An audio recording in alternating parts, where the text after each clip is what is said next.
Welcome back. Don't forget to subscribe. Let's get right to it. First topic. The culture in America has definitely changed. Just take the two receptions Taylor Swift and Donald Trump got at the Super Bowl. Take a look at the clips.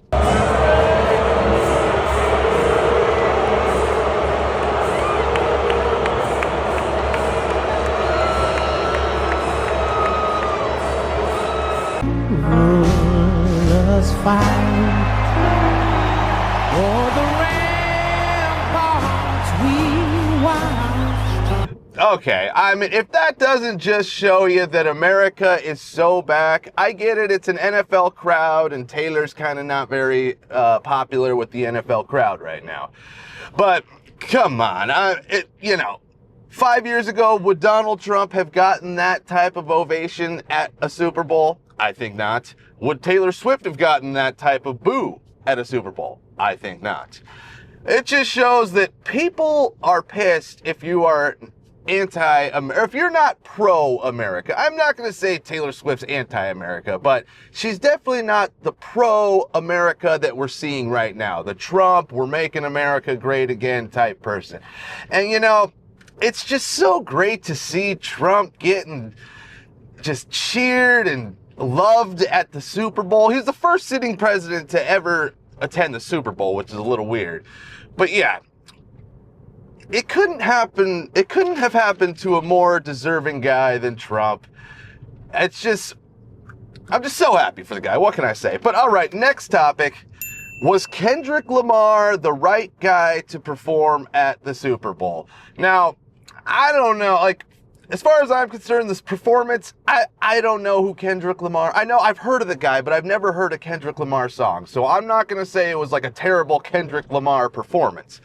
But for a Super Bowl, it's like, come on, people. You need to have somebody perform that the whole nation has actually heard one of their songs, Like back in the day, Bruno Mars, everybody had heard a Bruno Mars song. Everybody had heard a Katy Perry song. But I'm sorry, I've never heard a Kendrick Lamar song. Frankly, I don't care to hear a Kendrick Lamar song.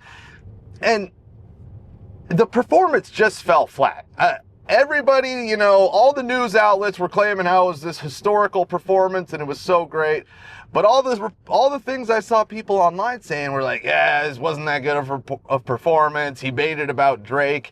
And that's the thing, dude. Nobody cares about a beef. You shouldn't be putting a performance into the Super Bowl, like a halftime performer based on some beef with Drake. Now, I don't know if that's the reason he got selected, but I hear that was part of it, the Drake beef. Which, who gives a damn, right? A Drake beef?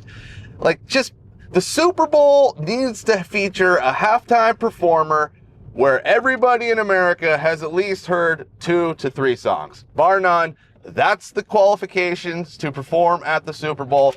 This was a huge dud. They got to get it better next time. But all right, next topic. The Trump approval rating is basically at an all-time high because he's doing what he said he would do. Go ahead, take a look at the clip. Our CBS poll finds that a majority of Americans, 53%, approve of the job he's doing. That's a better approval number than he ever reached during his first term in the White House. Joining us with more is our Executive Director of Elections and Surveys, Anthony Salvanto. Good to see you, Anthony. What's driving this? I will keep it simple, Margaret. He is doing, in the eyes of the public, what he said he would do in the campaign. There's political value in that. In fact, 70% of people say he's doing what he promised. That's whether they approve of him or not.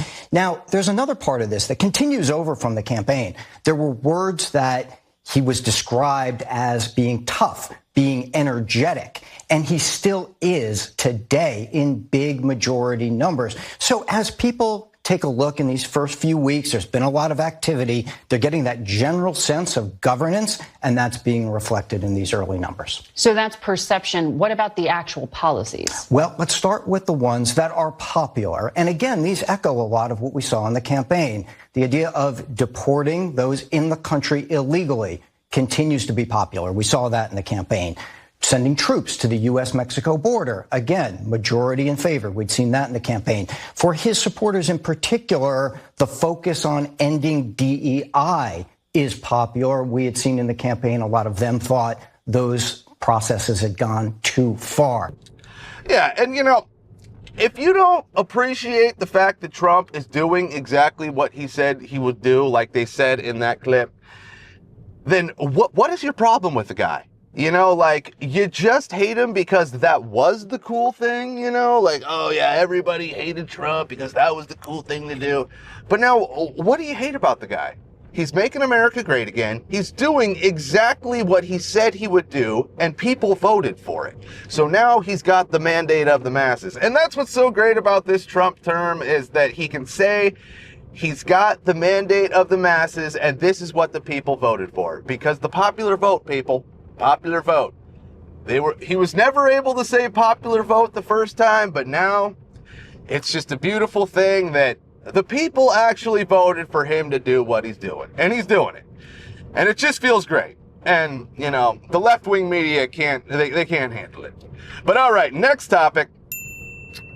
The media, once again, the left-wing media completely lost their mind over Elon's big balls employee. Take a look at the clip. Good evening. Thanks for joining us. We begin tonight with Musk and Big Balls. Big balls. Big balls. Big Balls, who work for Elon Musk's so-called Department of Government Efficiency, D.O.G.E. In the one case of the Big Balls kid, a literal teenager.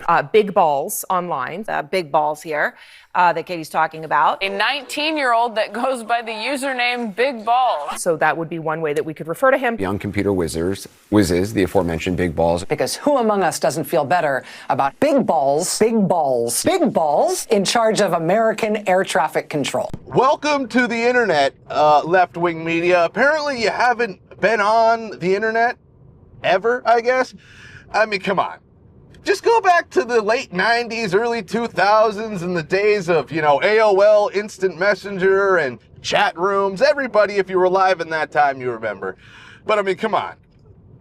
I'm sure basically every one of those internet names back in the days would make Big Balls pretty much look presidential, right? The whole thing was, oh, Trump's not presidential, and that, like, we need a presidential yeah, who cares, first of all, but the name Big Balls is so benign to the names that have been used on the internet in the past that it's just, the fact that they're losing their minds over a guy named Big Balls on the internet, like, whoa, excuse me, right? At least it's not something racist or offensive. It's just, the guy's got big balls and he wants people to know. Is there really a problem with that? Should we even care? And do you even care that people are like claiming that, oh, this guy's got your social security number? No, he doesn't, okay? No, he doesn't. But all right, that's it. Be sure to subscribe. We'll see you next time. Later.